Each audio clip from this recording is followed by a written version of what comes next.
Hi, ആരാത്? ഇന്നലെ ഇവിടെ വന്നു നമ്മ പറഞ്ഞു, പിന്നെ ഇങ്ങോട്ട് കണ്ടില്ല. എന്താ ഇപ്പൊ ഇത്ര വലിയ ഗൗരവം? എനിക്ക് എന്റെ ചെക്ക് വേണം. ചെക്കോ? എന്റെ ചെക്ക് കൂടെ വാങ്ങിച്ചു വെച്ചില്ലേ? ആർക്ക് കൊടുക്കാനോ? സന്തോഷിനോ അതോ ഏട്ടനോ? എനിക്ക് ഇഷ്ടമുള്ളവർക്ക് ഞാൻ കൊടുക്കും. ശരി, ചെക്കൊക്കെ തരാൻ കയറി വാ. വേണ്ട, ഞാൻ ഇവിടെ നിന്നോളാം.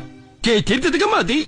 ഇത്ര വലിയ വിരോധത്തിന് ഇപ്പൊ എന്താ കാരണം? എടി, നീ കോളേജിൽ പോകുമ്പോ വല്ലതും കഴിച്ചിട്ട് വേണം പോവാൻ. ഞാൻ കഴിച്ചോ? അറിയണ്ട. പിന്നെ നാളെ ഇലക്ട്രിസിറ്റി ബില്ലിന്റെ ലാസ്റ്റ് ഡേറ്റാ. ആ ബില്ലെടുത്ത് കൊടുത്തേക്കും. ഓക്കെ. നിന്റെ കാശുണ്ടോ? എന്റെ അമ്മയെ ഞാൻ കൊടുത്തോളാം. അമ്മയൊന്ന് പോ, ബസ് പറ്റും. അമ്മ ഇങ്ങനെ ഡെയിലി ഓടണോണ്ടാട്ടോ തടി വെക്കാത്ത. എന്നാ കല്യാണം? ആരുടെ? അമ്മയുടെയോ? ഇതിന്റെ. ഓ, എന്റെ കല്യാണം. എന്റെ കല്യാണം ഉടനെ ഉണ്ടാവും. ചെക്കൻ ഡോക്ടറാ. എന്തു സുന്ദരനോന്നറിയോ കാണാൻ. ഇന്നലെ കണ്ടില്ലേ? അരവിന്ദന് ഇഷ്ടായോ? പറ, ഇഷ്ടായോ? അരവിന്ദേട്ടന് ഇഷ്ടായ എനിക്കും ഇഷ്ടായി. എനിക്ക് ഇഷ്ടല്ല. എന്നാ എനിക്കും ഇഷ്ടമല്ല.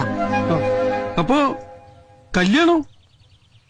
എന്റെ ബുദ്ധൂസേ, ഞാൻ അത്ര പെട്ടെന്ന് കല്യാണം കഴിച്ചു പോവോ? ആ കൊരങ്ങ ഡോക്ടർ എന്തിനു കൊള്ളാം?